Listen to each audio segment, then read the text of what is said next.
ಎಲ್ಲರಿಗೂ ನಮಸ್ಕಾರ. ಇವತ್ತು ನಾನು ನವಗ್ರಹ ಪೂಜೆ ಯಾಕೆ ಮಾಡ್ತಾರೆ ಅಂತ ಹೇಳೋದಕ್ಕೆ ಹೊರಟಿದ್ದೀನಿ. ನವಗ್ರಹ ಪೂಜೆ ಇದು ನನ್ನ ಮಗಳ ಮನೆಯಲ್ಲಿ ಮಾಡಿದ್ರು. ಅದಕ್ಕೋಸ್ಕರ ನಾನು ಈ ನವಗ್ರಹ ಪೂಜೆಯ ಮುಖ್ಯ ಕಾರಣಗಳು ಏನು ಅಂತ ಹೇಳೋದಕ್ಕೆ ಈ ವಿಡಿಯೋವನ್ನು ಮಾಡ್ತಾಯಿದ್ದೀನಿ. ನವಗ್ರಹ ಪೂಜೆ ಅಂದರೆ ಸೂರ್ಯ, ಚಂದ್ರ, ಮಂಗಳ, ಬುಧ, ಗುರು, ಶುಕ್ರ, ಶನಿ, ರಾಹು, ಕೇತು ಈ 9 ಗ್ರಹಗಳನ್ನು ಶಾಂತಿ ಮಾಡಲು ಮಾಡುವ ಪೂಜೆ ನವಗ್ರಹ ಪೂಜೆ ಅಂತ ಹೇಳ್ತಾರೆ. ಮುಖ್ಯ ಕಾರಣ ಗ್ರಹದೋಷ ನಿವಾರಣೆ. ಜ್ಯೋತಿಷ್ಯದ ಪ್ರಕಾರ ನಮ್ಮ ಜನನ ಕುಂಡಲಿಯಲ್ಲಿ ಕೆಲವು ಗ್ರಹ ದುರ್ಬಲವಾಗಿರ್ತವೆ. ಆ ದೋಷ ಯಾವಾಗಲೂ ನಮಗೆ ತೊಂದರೆಯನ್ನು ಕೊಡ್ತಾ ಇರ್ತವೆ. ಜೀವನದಲ್ಲಿ ಸಮಸ್ಯೆಗಳು ಬರ್ತಾನೇ ಇರ್ತವೆ. ಉದಾಹರಣೆ, ಶನಿ ದೋಷ ಇದ್ದರೆ ತುಂಬ ಕಷ್ಟಗಳು, ರಾಹುಕೇತು ದೋಷ ಇದ್ದರೆ ಗೊಂದಲ, ಅಸ್ಪಷ್ಟತೆ, ಯಾವ ಕೆಲಸನೂ ಸರಿಯಾಗಿ ಆಗಲ್ಲ. ಈ ದೋಷಗಳನ್ನು ಕಡಿಮೆ ಮಾಡಲು ನವಗ್ರಹ ಪೂಜೆಯನ್ನು ಮಾಡ್ತಾರೆ. ಮತ್ತು ಜೀವನದಲ್ಲಿ ಸುಖ, ದುಃಖ, ಕಷ್ಟ ಎಲ್ಲವೂ ಸಹ ಸಮತೋಲನ ಇರಬೇಕು, ಸಮವಾಗಿರಬೇಕು. ಪ್ರತಿ ಗ್ರಹವು ನಮ್ಮ ಜೀವನದ ಒಂದು ಭಾಗವನ್ನು ನಿಯಂತ್ರಿಸ್ತವೆ. ಸೂರ್ಯ ನಮಗೆ ಆತ್ಮವಿಶ್ವಾಸವನ್ನು ಕೊಡ್ತಾನೆ. ಚಂದ್ರ ಮನಸ್ಸು ಮತ್ತು ಭಾವನೆಗಳನ್ನು ಹಿಡಿತದಲ್ಲಿ ಇಟ್ಕೋತಾನೆ. ಗುರು ಜ್ಞಾನ ಮತ್ತು ಧರ್ಮವನ್ನು ನಮಗೆ ಕೊಡ್ತಾನೆ. ಈ ಎಲ್ಲವೂ ಸಹ ಸಮಾನವಾಗಿರಬೇಕು. ನಮ್ಮ ಜೀವನದಲ್ಲಿ ಸುಖವಾಗಿ ಇರಬೇಕು ಅಂತ ಹೇಳಿಬಿಟ್ಟು ನಾವು ಈ ನವಗ್ರಹ ಪೂಜೆಯನ್ನು ಮಾಡಿಸ್ತೀವಿ ಮನೆಯಲ್ಲಿ. ಮತ್ತು ಮನೆಯಲ್ಲಿರುವ ನಕಾರಾತ್ಮಕ ಶಕ್ತಿಗಳು ಸಹ ದೂರ ಹೋಗಬೇಕು ಅಂತ ಹೇಳಿಬಿಟ್ಟು ಈ ಪೂಜೆಯನ್ನು ಮಾಡಿಸ್ತಾರೆ. ಮತ್ತು ಆರೋಗ್ಯ ಮತ್ತು ಐಶ್ವರ್ಯ ವೃದ್ಧಿಯಾಗಲಿ.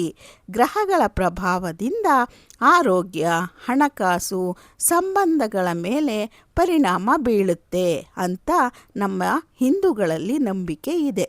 ಆದ್ದರಿಂದ ಈ ಪೂಜೆ ಮಾಡಿದರೆ ಉತ್ತಮ ಫಲಗಳು ಸಿಗ್ತವೆ ಎಂಬ ಭಾವನೆಯೂ ಸಹ ಇದೆ. ಮತ್ತು ಕಷ್ಟದ ಸಮಯದಲ್ಲಿ ನಮಗೆ ತುಂಬ ಕಷ್ಟ ಇರುತ್ತೆ, ಆ ಪರಿಹಾರ ಮಾಡ್ಕೋಬೇಕು ಅಂದರೆ ಸಡೆ ಸಾತಿ, ಶನಿ ದೋಷ, ದಶಾಭುಕ್ತಿ ಇವೆಲ್ಲ ಸಮಸ್ಯೆಗಳು ಇದ್ದಾಗ ನವಗ್ರಹ ಪೂಜೆ ಒಂದು ಪರಿಹಾರ ಅಂತ ಎಲ್ಲ ಜ್ಯೋತಿಷಿಗಳು ಸಹ ಹೇಳ್ತಾರೆ. ಮತ್ತು ಶುಭ ಕಾರ್ಯಗಳು ನಡೆಯುವ ಮುನ್ನ ಯಾವ್ಯಾವುದು ಶುಭ ಕಾರ್ಯ? ಮದುವೆ, ಮುಂಜಿ, ಮನೆ ಕಟ್ಟೋದು, ಹೊಸ ವ್ಯವಹಾರ ಪ್ರಾರಂಭ ಮಾಡುವ ಮುನ್ನ ಯಾವ ಅಡಚಣೆಯೂ ಯಾವ ತೊಂದರೆಯೂ ಬರಬಾರ್ದು ಅಂತ ಹೇಳಿಬಿಟ್ಟು ಈ ಪೂಜೆಯನ್ನು ಮಾಡಿಸ್ತಾರೆ. ಮನೆಯಲ್ಲಿ ಗಂಡ ಹೆಂಡತಿ ಕೂತ್ಕೊಂಡು ಈ ಪೂಜೆಯನ್ನು ಮಾಡೋದ್ರಿಂದ ಎಲ್ಲ ಫಲಗಳು ಸಿಗ್ತವೆ ಅನ್ನೋ ನಂಬಿಕೆ ಇದೆ. ನವಗ್ರಹ ಪೂಜೆ ಎಂದರೆ ಗ್ರಹಗಳ ಪ್ರಭಾವವನ್ನು ಸಮವಾಗಿ ಇಡುವಂತಹದ್ದು. ಜೀವನ ಸುಗಮವಾಗಿಸಲು ಮಾಡುವ ಒಂದು ಆಧ್ಯಾತ್ಮಿಕ ವಿಧಾನ ಈ ನವಗ್ರಹ ಪೂಜೆ. ಈ ನವಗ್ರಹ ಪೂಜೆ ಮಾಡುವ ವಿಧಾನ ಸರಳವಾಗಿ ಮನೆಯಲ್ಲೇ ನಾವು ಮಾಡ್ಬೋದು. ಪೂಜೆಯ ಸಿದ್ಧತೆಯನ್ನು ಮಾಡ್ಕೋಬೇಕು. ಮನೆ ಸ್ವಚ್ಛವಾಗಿಟ್ಕೋಬೇಕು.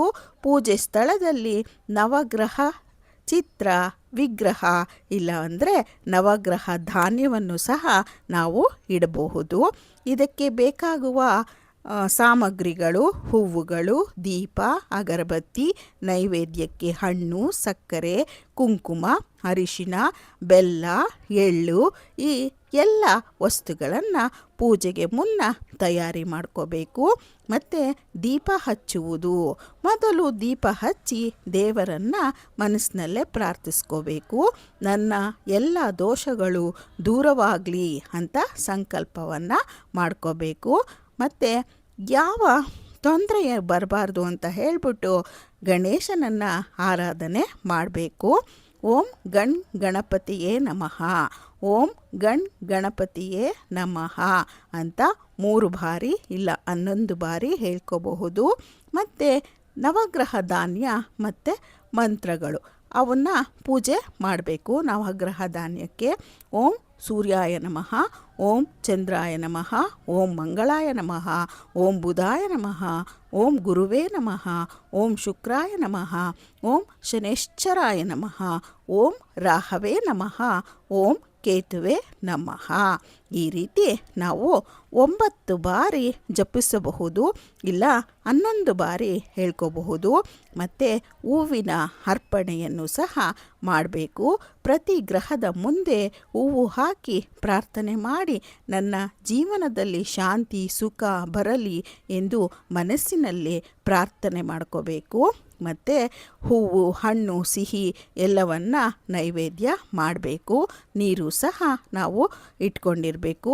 ಮತ್ತು ದೀಪದಿಂದ ಆರತಿ ಮಾಡಿ ಕುಟುಂಬದ ಎಲ್ಲರೂ ನಮಸ್ಕಾರ ಮಾಡ್ಕೋಬೇಕು. ಮತ್ತು ತಪ್ಪುಗಳಿದ್ದರೆ ಕ್ಷಮಿಸಿ ಕೃಪೆ ಮಾಡಿರಿ ಎಂದು ಬೇಡ್ಕೋಬೇಕು. ಶನಿವಾರ ಮತ್ತು ಭಾನುವಾರ ಈ ಪೂಜೆ ಮಾಡುವುದು ಬಹಳ ಉತ್ತಮ. ಬೆಳಗ್ಗಿನ ಸಮಯ ಅತ್ಯುತ್ತಮ. ಭಕ್ತಿಯಿಂದ ಮಾಡುವುದು ಮುಖ್ಯ, ವಿಧಾನಕ್ಕಿಂತ ಭಾವನೆ ಮುಖ್ಯ. ಮನಸ್ಸಿನಲ್ಲಿ ಶುದ್ಧತೆ ಭಕ್ತಿ ಇದ್ದರೆ ನವಗ್ರಹ ಪೂಜೆ ಫಲ ಕೊಡುತ್ತೆ. ಮನಸ್ಸಿನಲ್ಲಿ ಶುದ್ಧತೆ ಇರಬೇಕು ಮತ್ತು ಭಕ್ತಿ ಇರಬೇಕು, ಆಗ ನವಗ್ರಹ ಪೂಜೆ ಫಲವನ್ನು ಕೊಡುತ್ತೆ ಅಂತ ಹೇಳ್ತಾರೆ. ಮತ್ತು ನವಗ್ರಹ ಪೂಜೆ ಮಾಡೋದ್ರಿಂದ ನಮ್ಮ ಮನಸ್ಸಿನಲ್ಲಿರುವ ಎಲ್ಲ ಭಯ ನಿರ್ಮೂಲನೆ ಆಗುತ್ತೆ. ಮನೆಯಲ್ಲಿರುವ ನಕಾರಾತ್ಮಕ ಶಕ್ತಿಯು ಸಹ ದೂರ ಹೋಗುತ್ತೆ.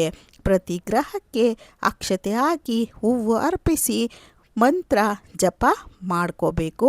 ಮನಸ್ಸಿನಲ್ಲಿಯೇ ನಾವು ನಮಗೆ ಒಳ್ಳೆಯದಾಗಲಿ ಅಂತ ಕೇಳ್ಕೋಬೇಕು. ಇದೇ ರೀತಿ ನಾವು ಈ ನವಗ್ರಹ ಪೂಜೆಯನ್ನು ಮಾಡ್ತಾ ಸೂರ್ಯನಿಗೆ ಕೆಂಪು ಹೂವು, ಚಂದ್ರನಿಗೆ ಬಿಳಿ ಹೂವು, ಶನಿಗೆ ಎಳ್ಳು ಎಣ್ಣೆ ಇದರಿಂದ ಪೂಜೆ ಮಾಡುವುದರಿಂದ ಹೆಚ್ಚು ಫಲ ಸಿಗುತ್ತೆ. ಆರತಿಯನ್ನು ಬೆಳಗಿ ಜೈ ನವಗ್ರಹ ದೇವರೇ ಎಂದು ಪ್ರಾರ್ಥಿಸಬೇಕು. ಮತ್ತು ಪ್ರಾರ್ಥನೆಯಲ್ಲಿ ನನ್ನ ದೋಷಗಳು ಕ್ಷಮಿಸಿ ಕೃಪೆ ತೋರಿಸಿ ಕುಟುಂಬದವರಿಗೂ ಆಶೀರ್ವಾದ ಮಾಡಿ ಎಂದು ಬೇಡ್ಕೋಬೇಕು. ಪೂಜೆ ಮುಗಿದ ನಂತರ 3 ಅಥವಾ 9 ಬಾರಿ ಪ್ರದಕ್ಷಿಣೆಯನ್ನು ಹಾಕಿ ನಾವು ನಮಸ್ಕರಿಸಬೇಕು. ಮತ್ತು ನಮಗೆ ಬೇಕಾಗಿರುವ ಮನಃಶಾಂತಿ, ಗ್ರಹಶಾಂತಿ, ಜೀವನ ಸಮತೋಲನ, ದೈವ ಅನುಗ್ರಹ ಎಲ್ಲವನ್ನು ಸಹ ನಾವು ಕೇಳ್ಕೋಬೇಕು. ಈ ರೀತಿ ನವಗ್ರಹ ಪೂಜೆ ಮಾಡಿಬಿಟ್ಟು ನಮ್ಮ ಮನಸ್ಸಿನಲ್ಲಿರುವ ಕಳವಳವನ್ನು ದೂರ ಮಾಡ್ಕೋಬೋದು, ಮನೆಗೆ ಶಾಂತಿಯನ್ನು ತಂದ್ಕೋಬಹುದು. ಈ ವಿಡಿಯೋ ನಿಮಗೆ ಇಷ್ಟ ಆಗಿದ್ದರೆ ಒಂದು ಲೈಕ್ ಮಾಡಿ, ಶೇರ್ ಮಾಡಿ, ಕಮೆಂಟ್ ಮಾಡಿ, ಸಬ್ಸ್ಕ್ರೈಬ್ ಮಾಡೋದನ್ನು ಮರಿಬೇಡಿ. ಮತ್ತೊಂದು ವಿಶೇಷವಾದ ವಿಡಿಯೋದೊಂದಿಗೆ ನಾನು ನಿಮ್ಮನ್ನು ಭೇಟಿ ಮಾಡ್ತೀನಿ. ಆ ಹೂವು ನಾವು ಪೂಜೆ ಮಾಡಬೇಕಾದ್ರೆ ಎಷ್ಟು ಚಂದವಾಗಿ ನಮಗೆ ಹೂವನ್ನು ಕೊಡ್ತು ಅಂದರೆ ನಮ್ಮ ಪೂಜೆಯನ್ನು ದೇವರು ಅರ್ಪಿಸ್ಕೊಂಡಿದ್ದಾನೆ ಅನ್ನೋ ಅರ್ಥ ಆಯಿತು. ನಮ್ಮ ದೋಷವೆಲ್ಲ ದೂರವಾಯಿತು. ದೇವರಿಗೆ ನಮ್ಮ ಪೂಜೆ ಇಷ್ಟ ಆಯಿತು.